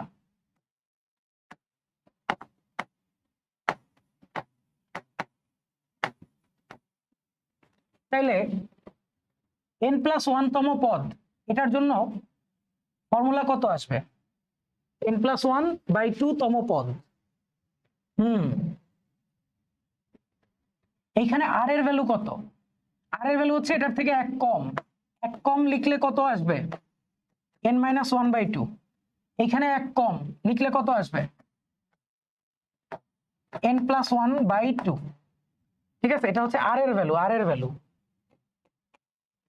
আর প্রথমটার ক্ষেত্রে r এর ভ্যালু আসবে হচ্ছে n/2, ঠিক আছে। n জোড় হইলে r এর ভ্যালু আসবে n/2, ঠিক আছে। এই যে দেখো n প্লাস 2/2, এটাকে লেখা যাবে কি n/2 প্লাস 1 তম পদ। তাহলে r এর ভ্যালু কত? r এর ভ্যালু হচ্ছে n/2। আচ্ছা, তো এগুলা বের করতে পারবা না? এগুলো বের করতে পারবা। মধ্যপদ মানে যেটা মাঝে আছে, ঠিক আছে। মধ্যপদ মানে কি? যেটা মাঝে আছে। আমরা দেখতেছি যে n এর ভ্যালু যদি জোড় হয় তাহলে মধ্যপদ আসে একটা, আর n এর ভ্যালু যদি বিজোড় হয় তখন মধ্যপদ আসে দুইটা, ঠিক আছে। আচ্ছা, সমদূরবর্তী পদ আমরা অলরেডি বলে ফেলছি যে প্রথম থেকে যত শেষ থেকেও তত। আমরা এটা দেখছি কি যে প্রথম থেকে যেটা r plus 1 NCR e two the power n minus r x to the power r, তোমার সমদূরবর্তী পদের ক্ষেত্রে এটা n মাইনাস r প্লাস 1 আসে, এখানে NC n মাইনাস r আসে, এখানে a এর মাথায় হচ্ছে r আসবে এবং x এর মাথায় n মাইনাস r আসবে, ঠিক আছে। এখানে আমরা একটা খুবই গুরুত্বপূর্ণ কথা বলছি, সেটা হচ্ছে কি যে সমদূরবর্তী পদ বের করতে বললে বা শেষ হতে এততম পদ এটা যদি বের করতে বলে আমরা সিম্পলি কি করব, ভিতরেরটাকে উল্টায় দিয়ে তারপরে হচ্ছে r+1 তম পদের ফর্মুলা অ্যাপ্লাই করে দিব। ঠিক আছে? আচ্ছা, তাহলে আমরা আগেই এইখানে এটাই জাস্ট বলা আছে সামারি করে। আচ্ছা আচ্ছা, এই প্রশ্নে কি বলছে দেখো, এর বিস্তৃতিতে x বর্জিত পদ বা ধ্রুব পদ বা x মুক্ত পদ, ঠিক আছে, x মুক্ত পদ বের করো। আচ্ছা, যখন তোমাকে x⁴k সম্বলিত পদ বের করতে বলবে তুমি প্রথমে করবা কি দেখো, ধরো আমার কাছে আছে a x⁴p plus b x⁴q whole to the power n, ঠিক আছে, এরকম একটা রাশি আছে। এই রাশির আমার কি বের করতে বলছে, এর বিস্তৃতিতে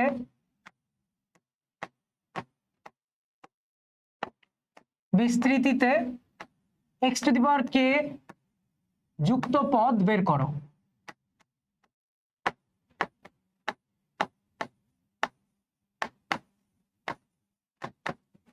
আচ্ছা, আমি কি করব, আমি প্রথমে হইতেছে সাধারণ পদ লিখব, tr+1 হবে ncr, ঠিক আছে, ncr। দেখো প্রথম পদের মাথায় কি হবে n-r, দ্বিতীয় পদের মাথায় কি হবে r। দেখো তো এইখানের সহগ পার্টে কি যাবে, সহগ পার্টে ncr যাবে, a⁴n-r যাবে, b⁴r যাবে, আর আমার যে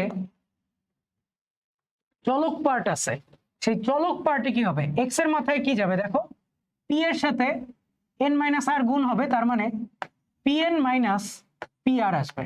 ওকে, দেন দেখো আরেকটা কি হবে, এই qr এটা যোগ আকারে আসবে। ঠিক আছে? আচ্ছা, x⁴k যুক্ত পদ বের করার জন্য আমরা কি করব, এই যে মাথায় একটা বিশাল রাশি আছে এইটাকে k এর ইকুয়াল সেট করব, তাই না, যেহেতু আমার x⁴k যুক্ত পদ লাগবে তার মানে এই পাওয়ারটা k এর সমান। ওকে, তারপর আমরা r এর একটা ভ্যালু পাবো, সেই r এর ভ্যালুটা আমরা আমাদের ncr a⁴ এইটা b⁴ এইটা এখানে বসায় দিব। তাহলে লিখি প্রশ্ন মতে ওই যে বিশাল রাশি, দেখো এটাকে এভাবেও লিখতে পারি যে np মাইনাস হইতেছে p - q ইন্টু r। ওকে, এভাবে লিখলাম, আর এটা ইজ ইকুয়াল টু k। সুতরাং দেখো এই k কে এদিকে পাঠাও, এই জিনিসটাকে ওইদিকে পাঠাও, তাহলে r এর ভ্যালু আসে, দেখো এইটা ওইদিকে গেলে p - q ইন্টু r থাকবে, আর এইদিকে আসবে np - k, ওই p - q এইটাকে নিচে দিয়ে দাও। ঠিক আছে? আচ্ছা, তাহলে r এর ভ্যালু কত, np - k by p - q। Okay, আচ্ছা, আমাকে অনেক সময় প্রশ্নে বলবে ধ্রুবপদ বের করো, x বর্জিত পদ বের করো, x মুক্ত পদ বের করো, তখন আমি কি করব, দেখো বিস্তৃতিতে যদি হচ্ছে x মুক্ত পদ থাকে তার মানে সেই পদে x এর যে পাওয়ার আছে সেটা কত, 0, তাই না, x⁴0 সেট করা মানেই তো আমরা একটা ধ্রুবপদ পাবো, তাই না। তাহলে সেই সময় আমরা k এর ভ্যালু 0 সেট করব, তাহলে আমার এটা আসবে হচ্ছে np বাই হইতেছে p - q। ওকে, আচ্ছা, এখানে একটা ব্যাপার আছে, সেটা হইতেছে তোমার যদি x মুক্ত পদ একটা বিস্তৃতিতে থাকে তাহলে অবভিয়াসলি x⁴p, এই pটা যদি পজিটিভ হয় এই qটা নেগেটিভ হওয়া লাগবে, আর এই pটা যদি নেগেটিভ হয় তাহলে qটা পজিটিভ হওয়া লাগবে। ঠিক আছে, যে কোনো একটা পজিটিভ বা নেগেটিভ হওয়া লাগবে, যদি দুইটার সাইন সেম হয় তাহলে কোনোদিনও তুমি x মুক্ত পদ পাবা না। ঠিক আছে, x মুক্ত পদ পাবা না।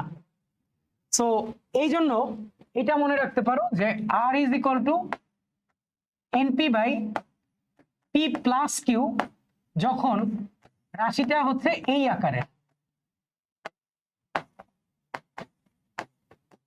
অথবা এইভাবে মনে রাখতে পারো আরো ভালো হয়।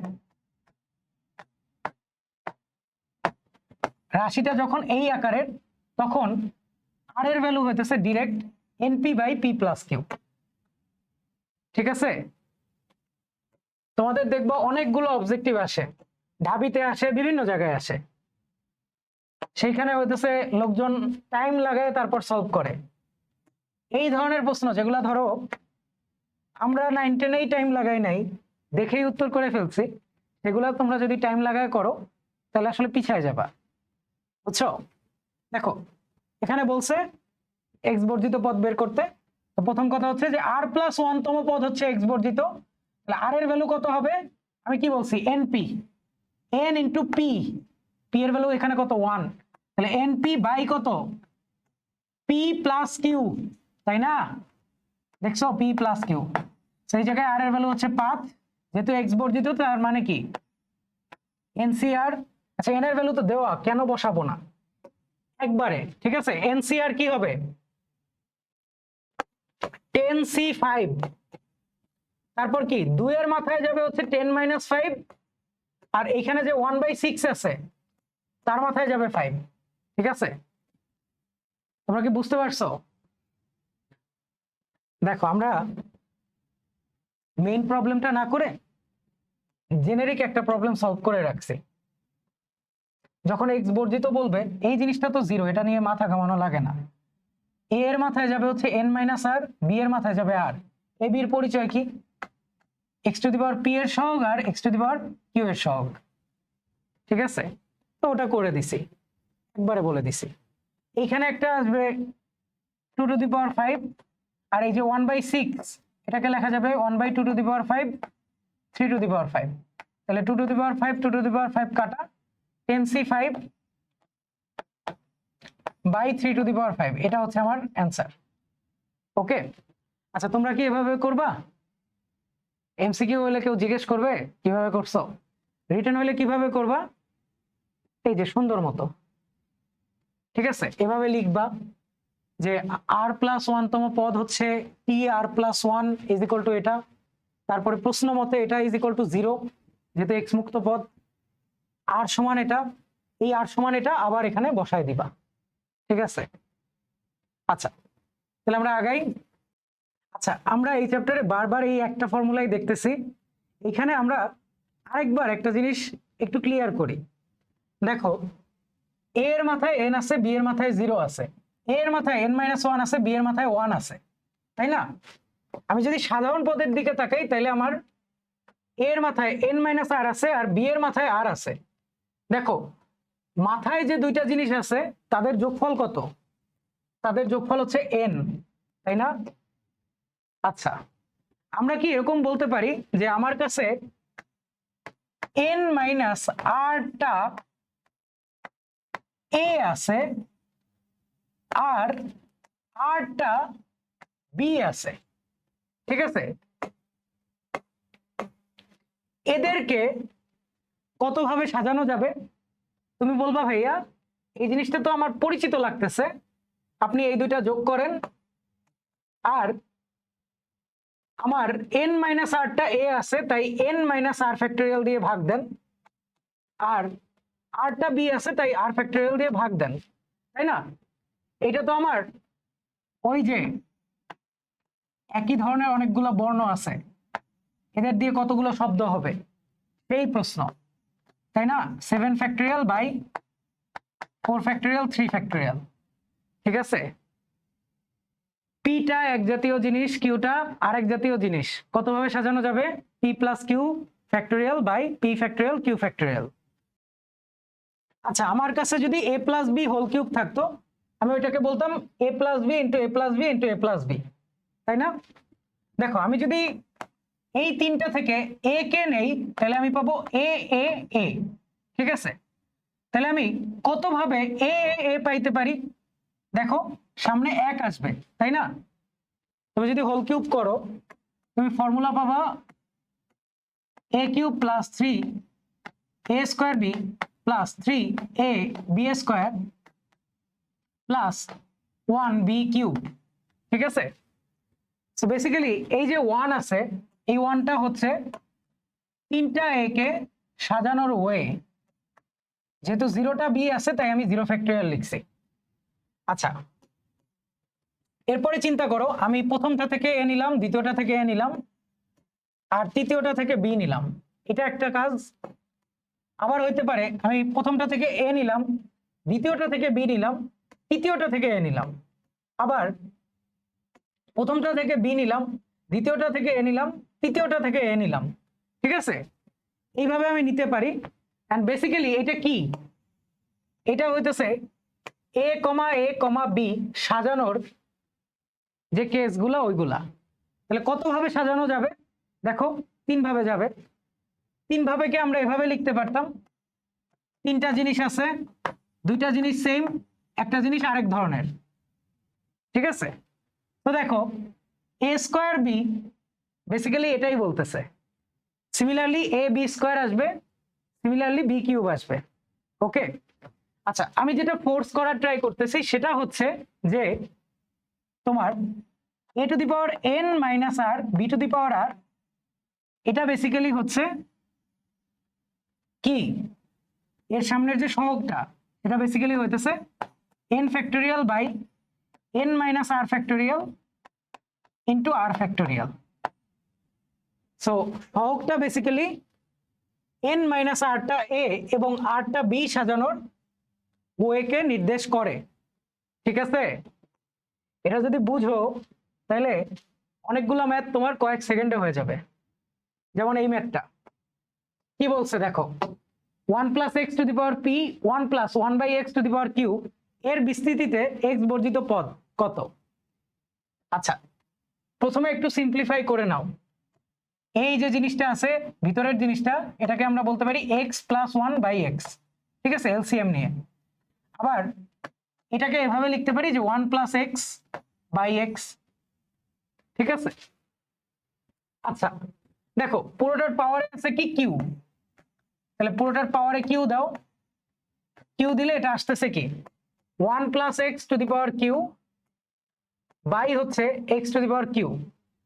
আচ্ছা, তাহলে আমরা কি বলতে পারি যে 1 plus x to the power P into 1 plus 1 by x to the power Q, এই জিনিসটা বেসিক্যালি হচ্ছে 1 plus x to the power P plus Q by x to the power Q. ঠিক আছে, আচ্ছা দেখো আমাকে বলছে কি যে এই জিনিসটার বিস্তৃতিতে এক্স বর্ধিত পদ বের করতে, তাই না? এইটার বিস্তৃতিতে এক্স বর্ধিত পদ মানে কি, এইটার বিস্তৃতিতে X to the power Q সম্বলিত পদ, তাই না? উপরের যে দ্বিপদীটা আছে তার মধ্য থেকে যদি আমি x to the power Q সম্বলিত পদ বের করি, সেই পদটাকে নিচের x to the power q দিয়ে ভাগ দেই, তাহলেই তো আমরা এক্স বর্জিত পদ পেয়ে যাব। ঠিক আছে, এক্স বর্জিত পদ মানে কি, এক্স এর কোনো পাওয়ার সেখানে থাকবে না, তার মানে এক্স টু দি পাওয়ার 0 থাকবে।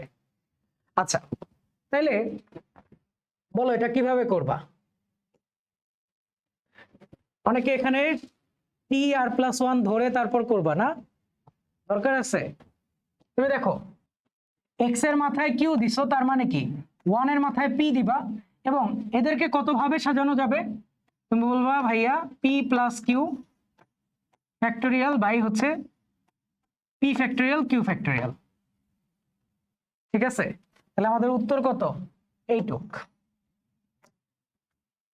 আচ্ছা, এই জিনিসটাকে আবার এভাবেও লিখতে পারো যে পি প্লাস কিউ সিপি, ঠিক আছে, অথবা সি কিউ, যে কোনো একটা লিখলেই হবে। আচ্ছা, আরেকটা প্রশ্ন দেখি, বলছে কি দেখো যে এর বিস্তৃতিতে এক্স টু দি পাওয়ার 5 এর সহগ নির্ণয় করো। আচ্ছা, আমরা কি বলছি? আমরা বলছি 1 এর মাথায় কিছু একটা বসাইতে হবে, এক্স এর মাথায় কিছু একটা বসাইতে হবে, এখানে যে এক্স কিউব আছে তার মাথায় কিছু একটা বসাইতে হবে। ঠিক আছে, আমরা যা বসাবো তার যোগফল 9 হইতে হবে। ঠিক আছে, আমরা যা বসাবো তার যোগফল কত হওয়া লাগবে? 9। তার মানে এ প্লাস বি প্লাস সি এইটা হইতে হবে 9। ওকে, আচ্ছা, আর কি করা লাগবে? আর কি করা লাগবে? দেখো x টু দি পাওয়ার 5 বলছে না, তার মানে বেসিক্যালি এইখানে x to the power b আছে আর এইখানে আছে x to the power 3c, তার মানে x to the power actually হবে কত? b প্লাস 3c, এইটা হবে x টু দি পাওয়ার 5 এর সমান, তাই না? বেসিক্যালি আমরা বলতেছি যে এই যে মাথার পাওয়ার আছে তার যোগফল হইতে হবে 5 এর সমান, ঠিক আছে?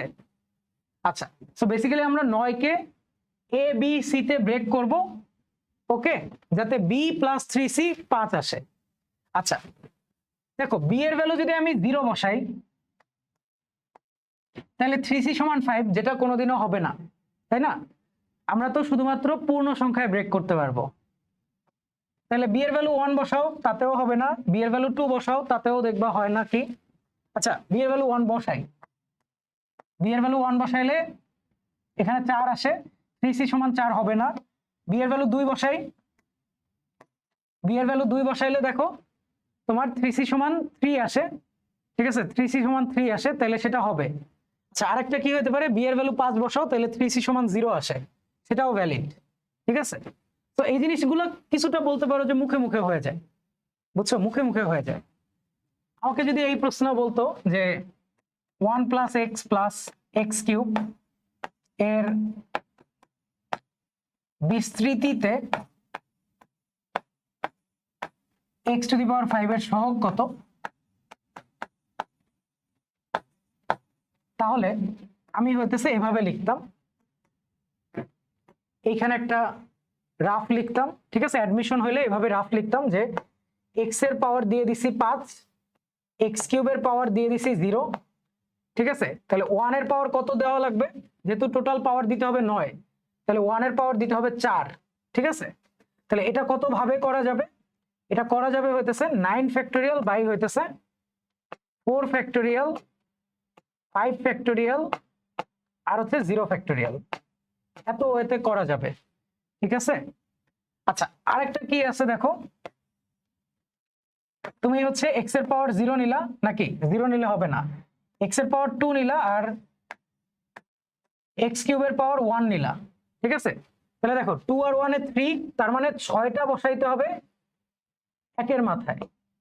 তাহলে এইটা করা যাবে কত ভাবে? 9 ফ্যাক্টোরিয়াল বাই হইতেছে 6 ফ্যাক্টোরিয়াল, 2 ফ্যাক্টোরিয়াল, 1 ফ্যাক্টোরিয়াল। এছাড়া আর কোনো ওয়ে আছে? আর কোনো ওয়ে নাই, তাহলে এই দুইটা ওয়ে যোগ করে দিব, ঠিক আছে? 9 ফ্যাক্টোরিয়াল বাই হচ্ছে 4 factorial, 5 factorial, 0 factorial plus 9 factorial, 6 factorial, 2 factorial, 1 factorial, ঠিক আছে? আমার অ্যাডমিশন হলে আমি সিম্পলি এই 2 লাইনই লিখে দিতাম, জাস্ট পাশে এই রাফটা রেখে। আর এটাই যদি হচ্ছে আমার বোর্ড পরীক্ষায় আসে তাহলে আমি কি করব? তাহলে আমি সুন্দর মতো ব্যাখ্যা করব। আচ্ছা এই একই ধরনের প্রশ্ন যদি আমাকে বোর্ডে জিজ্ঞেস করে তাহলে আমি কি করব? আমি হচ্ছে আগের চ্যাপ্টারেও বলছি, সুন্দর করে বক্স বানাবো, টেবিল বানাবো, সুন্দর করে প্রত্যেকটা লাইন হচ্ছে এক্সপ্লেন করে তারপর লিখব।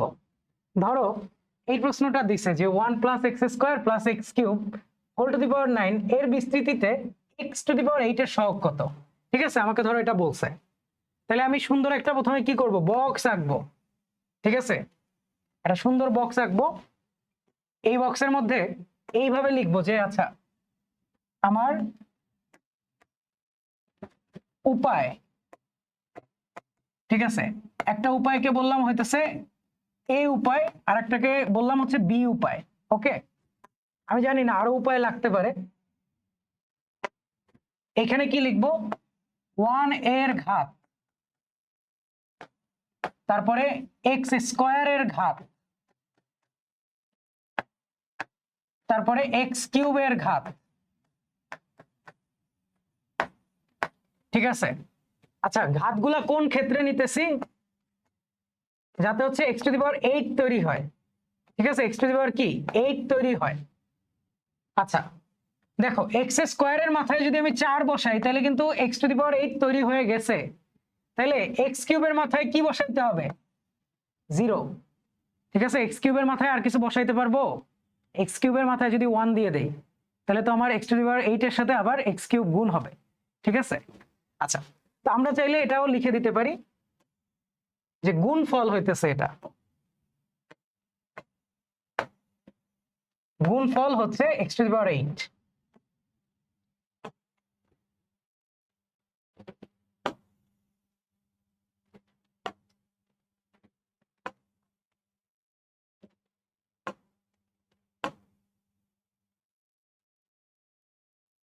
গুণফল হচ্ছে x⁸8, ঠিক আছে।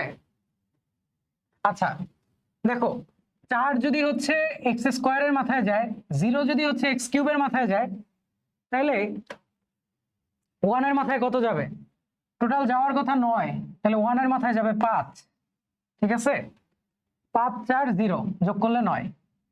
আচ্ছা দেখো, আমি কি করতে পারি, আর আমি তোমার x³ এর মাথায় যদি 1 বসাই, ঠিক আছে, x³ এর মাথায় বসাইলাম 1, তাহলে x³ পাইলাম। x² এর মাথায় কত বসাইলে x⁸8 পাবো? জীবনে পাবো? দেখো, x² এর মাথায় যাই বসাই আমার কিন্তু একটা জোড় সংখ্যাই তৈরি হবে।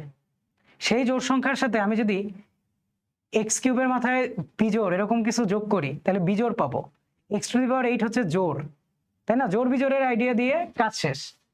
সো x³ এর মাথায় যদি আমি 2 বসাই, ঠিক আছে, কিউবের মাথায় 2 বসাই, তাহলে আমার x⁶ আসবে। সেই x⁶ এর সাথে আমার একটা x² গুণ দিলে তখন আমার x⁸8 তৈরি হবে। তাহলে দেখো, এখানে একটা, এখানে 2টা, তাহলে 9 হইতে আর কি আছে? 6টা, ঠিক আছে, 9 হইতে 6টা। আচ্ছা তাহলে দেখো, এই দুই ক্ষেত্রেই গুণফল আসতেছে x⁸8, ঠিক আছে। আর কোনো ক্ষেত্রে আসলে x⁸8 আসবে না, ঠিক আছে। তুমি যদি হচ্ছে x³ এর মাথায় 4 বসাও, তাহলে তো 12 আসে, তাই না? তুমি হচ্ছে x³ এর মাথার যে ঘাতটা আছে সেটাকে অ্যাসেন্ডিং অর্ডারে বসাও, তাইলেই দেখবা যে ইজিলি মিলে গেছে, বুঝছো? আচ্ছা, তাহলে আমরা এখানে গুণফল না লিখে এভাবেও লিখতে পারি যে কন্ট্রিবিউশন,